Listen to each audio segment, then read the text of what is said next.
does the sinner become willing? No sinner has what it takes to be willing.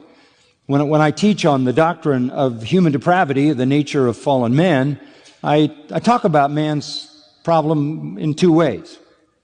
He is unable to be saved on his own and unwilling to be saved. Okay?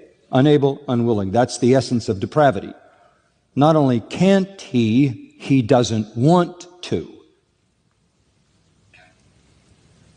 That's Romans 3. No man seeks after God. There's none righteous, no, not one. Ephesians 2. Dead in trespasses and sin, walking according to the course of this world, according to the prince of the power of the air, the spirit that works in the children of disobedience. Romans 5:6. Helpless is the word used. Helpless, hopeless.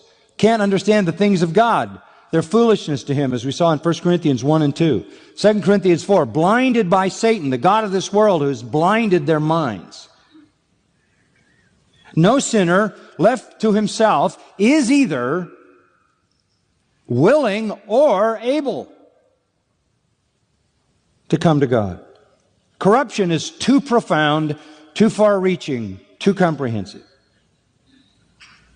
God must come then in His sovereign power and summon us to believe.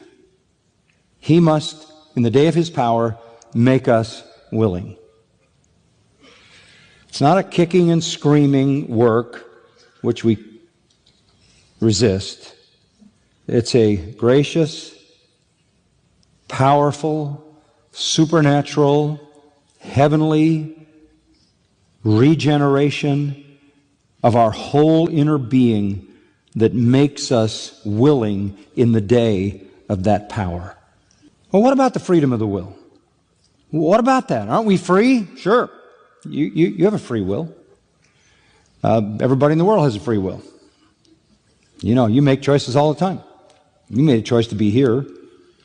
You make choices all through the day. And I don't think you live under some kind of horrible sense of overpowering compulsion, unless you're addicted to something. But just in general in life, you have freedom. But here's the problem.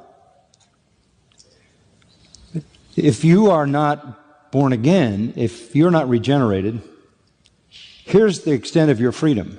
You can pick whatever behavior, attitude you want that dishonors God.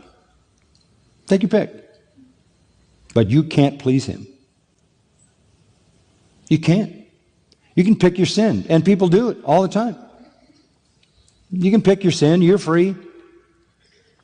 People talk about, I want my freedom. You've got it. You can choose your sin. Now you might be restrained a little bit because you don't want to go to prison for the rest of your life. Or you might be restrained a little bit because you don't want to crash your car, so you limit how much you drink. You might be restrained a little bit because you don't want to lose your wife and your children, so you hide your immorality. But you can choose your sin. You just can't choose anything else. You can't choose not to sin. You can't choose what pleases God. Jonathan Edwards dug a little deeper on that, and Jonathan Edwards, certainly in my mind, the greatest theologian America's ever known, and maybe the most brilliant thinker. He wrote this: what we choose is not really determined by the will. What we choose is not really determined by the will. It is determined by the mind.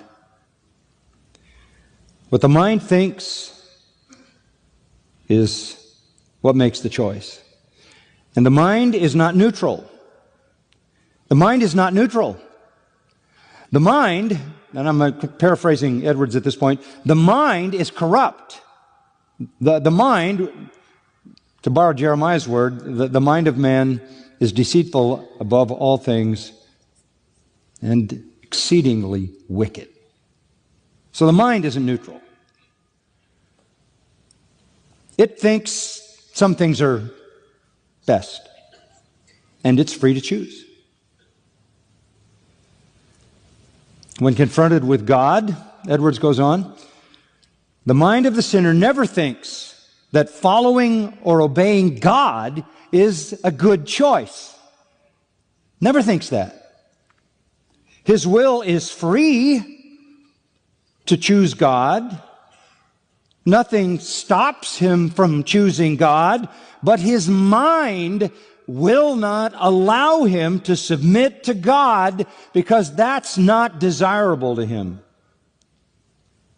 Therefore, says Edwards, unless God changes the way we think, our minds will always tell us to turn from God, which is precisely what we do.